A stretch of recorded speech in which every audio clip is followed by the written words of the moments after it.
Nigeria's President Bola Ahmed Tinubu emerges as the chairman of the Economic Community of West African States, ECOWAS. Indeed, what does this mean for Nigeria? Indeed, you know, Nigeria is the largest economy on the continent of Africa. We'll look to see how this will impact on the development of our country. Welcome to Business Daily.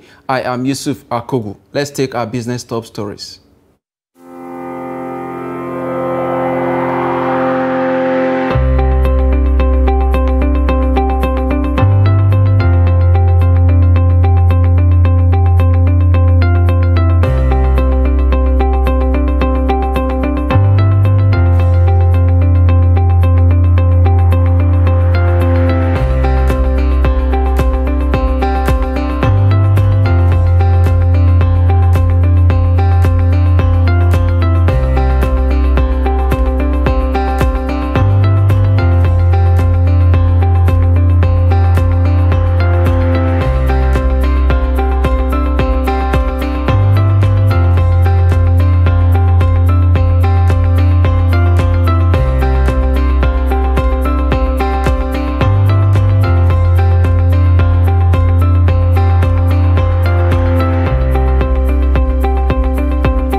Glad to have you back. Now, let's give you an update of how the stock market went down on Friday. Of course, the market closed positive on Friday. The index closing strong there at 1.65%. Of course, the all-share index growing away of about 1,000 basis points were added to the index on the day. Of course, the index is like inching closer to that 65,000 basis point all-time high.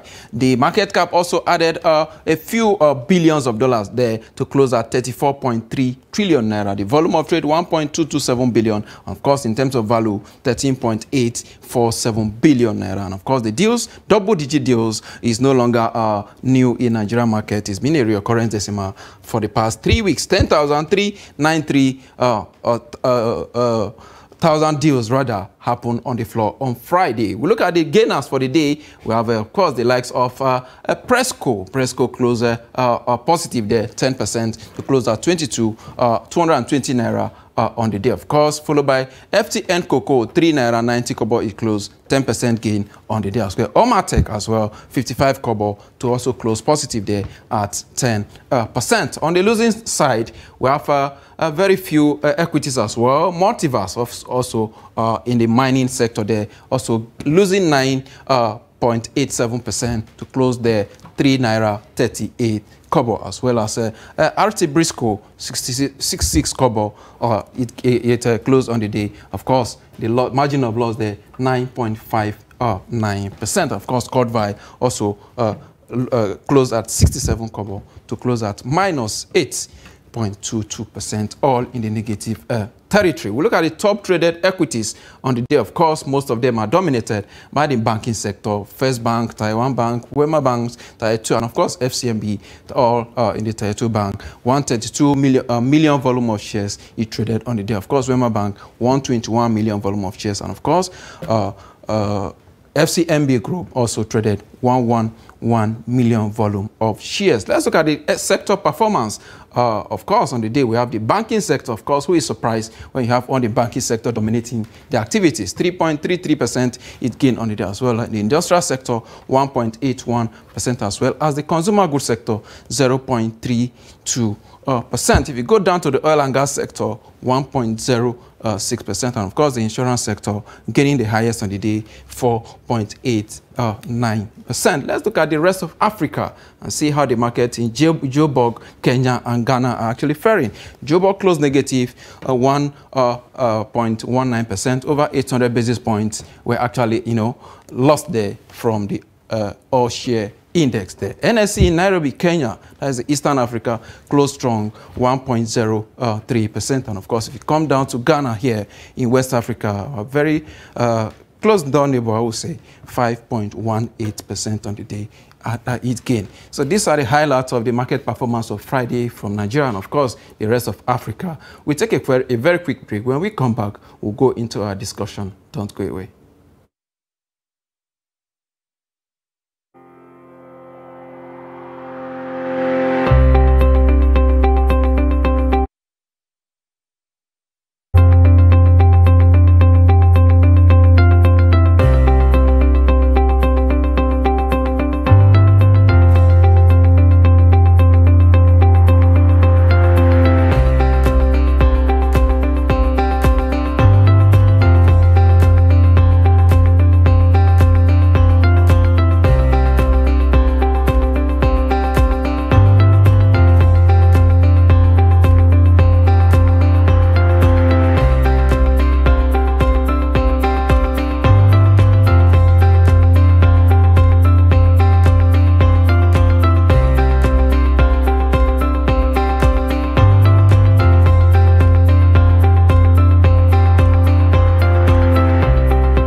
Glad to have you back. It's the Business Daily right here on Trust Television. Now we're going into our discussion. We have two legs of discussion today. The first one is on the tax reform, and of course the second one is on agriculture and the export viabilities of Nigerian product. But we're going to start with the tax reform because that is key. It's very, very important. If you recall, last week, President Bola Tinubu set up a tax reform committee. And of course, a mandate was actually given to them. The committee is chaired by a renowned tax expert, Taiwo Oyedele. I have my guest joining me in the studio now. Anyebe Idoga, he's the managing director, ID Petros Consult Limited. Glad to have you on Business Daily. Thank you for having me. Let's get your immediate reaction to that committee. It seems this government is more concerned about raising revenues. Not really. I think that the tax reform is a very important step in the right direction because one of the major problems we have in Nigeria is double taxation. You will see that if you move produce from the north, let's say Sokoto, and you are taking just ordinary watermelon, by the time you get to Enugu, the price would have tripled or in 4 places increased because of multiple taxation. Everywhere along the line, somebody wants to take tax. And we suffer this greatly in every aspect of business in Nigeria. You see that you pay taxes everywhere you go, and to a large extent, you don't even see what these taxes are being used for. And that is a major problem, because most of the state government that takes these taxes, we don't see what they do with it. And sometimes even the manner in which taxes are collected by thugs on the road are quite embarrassing and humiliating. Indeed now. So what do you think should be the immediate mandate now for this kind of committee, given some of the challenges that you have enumerated? I think the committee will need to interact with the state government and even the local government to harmonize the way taxes will be collected. There have been several committees in the past. There was a time that we participated in a committee at the Ministry of Agriculture to see how multiple taxation could be eliminated. And it was quite revealing when you listen to transporters and you listen to farmers and the marketers, what they go through. And if you go to industries, it's the same thing. The story is the same thing all over. And it's quite frustrating doing business with so much tax burden. So I think in the laws, there are some taxes that are exclusive to the local government to collect. Some are exclusive to the state government and some to the federal government. So no matter how you want to do the reform, you must carry these tiers of government along for you to get good result. And I think that is what this committee should do. Beyond the federal government, they should look at the state government and have a harmonious position on the tax reform. Okay, you talked about multiple taxation. There's also a high prevalence of tax evasion as well.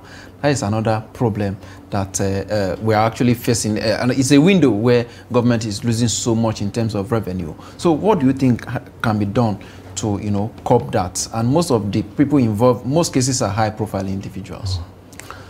Beside even tax evasion, even the taxes that are collected are not fully accounted for. Then, yes, we have a lot of people that are outside the tax net. That is there. If you look at the last administration, I think they did quite well by bringing a lot of people into the tax net. And you can see the performance of the tax bodies under that administration. And I think that what this government will do is to go further by bringing more people onto the tax net and ensuring that they are paid and that the taxes paid are equally accounted for. That is one of the problems we have again. A lot of taxes that are collected are not really accounted for. The government is not even getting benefit from those taxes.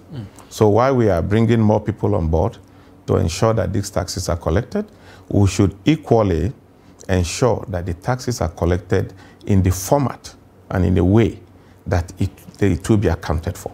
Now, indeed, interesting submission there. Do you think maybe it's the lack of coordination between the fiscal and, of course, the economic policies? That is why perhaps we are not getting this thing right. I think it's not just about lack of coordination. I think it's more of our attitude. Sometimes we try to cut corners in many things that we do as a people. No proper accountability. No proper accountability. So what they should ensure is proper accountability. And I think the one way to do it is to use information technology, IT, to ensure that cash are not paid. Make it difficult for people, even if they are interested in taking this fund, make it difficult for them to take it. I think that is the way that we should go. But if you leave it open the way it has always been, you want to collect tax, you give receipt, you give cash, the way we pay, there's no way you can equally, effectively account for it. These are the challenges. Indeed, quite an interesting submission there on tax. Then we switch topic now and look at the Nigeria commodities and, of course, indeed, our export viabilities. For a very long time, many have even asked that we are not even growing enough to feed the local population. Why are we talking about exports? What is your reaction to that? Yes, I support the view that we should be able to produce sufficiently to take care of the needs of the country, while we equally produce some for export. But what is important is that we must be able to feed ourselves first. And like I said some minutes ago, our problem is for us to effectively control what we do without bringing some element of selfishness and self-interest into it. And how do we, let me make reference to the Anchor Borrowers Program, for instance. The program started in 2016, honestly, it was launched in 2015. November. Yes. But when you get to 2016, when this program started, I think it started at KB State, you will see that to a large extent, the program achieved its purpose in the first, second cycle of operation. Rice was produced. If you look at the report... And remember the lake rice then, Lagos KB rice. KB rice. Rice was actually produced. But after the first, second cycle, they introduced something like prime anchor and brought in the big boys. Now we began to have problems because it becomes like more or less like a cash cow for everybody that needs money to come in. Money were given out, and you cannot really verify whether they were used for the purpose for which they were taken. That became a problem.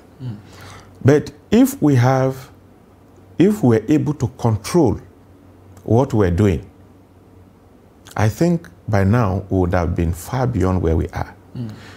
You see, when you're talking about agri produce, there are things that we must look at critically. Number one is, how do we bring down the price of food? When we talk of inflation, the greatest problem in inflation is food inflation. Because everybody must eat. Whether you are poor, you are rich, you must eat. So if food has gone beyond the reach of the poor people, then the country has more serious problem to contend with. Absolutely. So what do? Government should focus on mass production of food at this point so that we can bring down the prices of stable foods in Nigeria. Once we achieve that, then we can now put our energy on production for export. I think that will make more sense to me than exporting while you can't feed your country. Even when in most cases some of our exported agro-allied products are rejected, about 82% of them are actually rejected according to Nigerian Shippers Council. Then you talked about producing for local population now before we talk about export. Another challenge is facing government, farmers especially, is insecurity. They can't even go to their farms right now. How can we achieve that? You see, I agree that there are security problems in some places. There's no doubt about that. But the major problems that farmers have in most places is not just the security. The problem is that they don't even have money to farm. I am a farmer. You understand? I have my farm, I run farms, and I manage farms for people. The problem we have is that these farmers can't get fertilizer. These farmers cannot get even tractor. If you look for tractor now and said, okay, we want tractor to go and cultivate 10 hectares, you might look for it for the next 1 month, you will not get tractor. Wow. Because the tractor density is so low that tractors are not available. These are the real challenges. Even with your money. Yes, even with your money, you can't get. So these are the real challenges. Then we have government subsidizing input, which, yes, as at the time it was introduced, we expected it to serve its purpose, and it did serve some purpose. But now we have seen that subsidizing input is more prone to corruption than when you subsidize output. But you cannot have an output when there's no input. Input, absolutely. So what then should government do? Government should ensure that there is availability of fund to farmers, so that when they take this fund and they were able to produce, then government can subsidize them based on their output. At that level, corruption will be less. But when you are now buying fertilizer and you said, like, I will still make reference to the last administration, they had a deal with Morocco and they brought in fertilizer. And the fertilizers were supposed to be sold at 5,000 to 6,000. But the real farmers cannot access this fertilizer at 5,000, not even at 7,000. The smallholder farmers. The smallholder farmers. So this fertilizer will be bought by some middlemen and still sold to them at a higher price. Yes, absolutely. So the aim was defeated. And these are the challenges we've been having with the agricultural sector. If you look at whatever you want to do in agri, for instance, you must be able to produce sufficient arable. Because if you are talking about livestock production, they are going to feed on this arable. You are talking about poultry. You are going to make their feed from maize, soya bean, granite or soya cake, and some other things that are cultivated. And the prices of these things are very high. But that government had stopped the importation is to create opportunities for us to produce. Now we are finding it difficult to produce because largely, state governors are not interested. And the federal government cannot do it all alone. Exactly. And I will tell you that no matter how this government tries, they won't succeed unless they have buy-in of the state governors. Indeed, very interesting summation there as well. What will you suggest? In every state that you go in Nigeria, especially in the northern states, you have one crop that are peculiar to some of these states. Do you think the state governors can actually, come up in a way that we can project one state, one crop policy? One state, one crop might not even be the issue. There are states that can grow virtually every arable, and they can even do much more than just one crop. So what I will suggest is that the state governors should own the agricultural projects, take it over and run it. The federal government do not have land. The lands belong to the state government. Exactly. So do we need a federal Ministry of Agriculture at the center? Yes. So the Federal Ministry of Agriculture is essentially a policy-making body. But when Shouldn't be involved directly? Yeah, normally they don't involve themselves directly, but sometimes they try to subsidize produce, and some of us are not seeing much of that. And that is, we're not seeing it. But the issue is this: let state governors stand up, own agriculture, key into federal government policy. And what they can do is, okay, tell federal government, we don't have money to finance this. Let them guarantee fund through ISPO. Take the fund from federal government and engage their people based on their own project and produce what they can produce in their state. And an average farmer must be protected. And I think farmers are protected all over the world. And the reason is not far-fetched. Now, you ask farmers to go and get loan. They struggle to get loan themselves. They produce this year. And because many of them produce maize and there are no storage facilities and the supply at where they demand, the price crash. Yeah, exactly. Number one, they won't be able to pay their loans. And number two, they run into losses. Now, how do you protect them? Government must have a policy to protect them. That is one. Then number two, to take care of the security situation where they have security concerns. What I expected the state government to do is to cultivate a large, vast land and have at least 1,000 farmers in a location, cultivating, let's say, 10,000 hectares in a single location, doing 1 or 2 or 3 crops based on their design. More like a cluster farming. A cluster farming. Then let civil defense provide security for them. It will be less cheaper. When they are coming in the morning, the civil defense are there. When they are coming in the night, they're going back, they are there. So that will mitigate the issue of security. But when you leave farmers to go to their farm at different locations, few on the farm, then they can easily be harassed. So all these things still boils down to the state government. They have to take this seriously.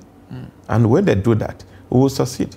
And I don't think we need more than 2 years to make a difference. Because we're talking about maize, we talk about guinea corn, sorghum and all that.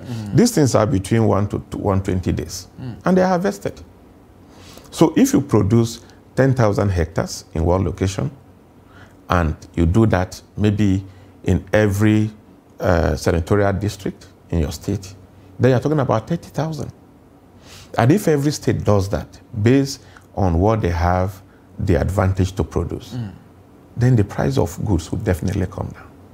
Because the output now is what government is going to subsidize.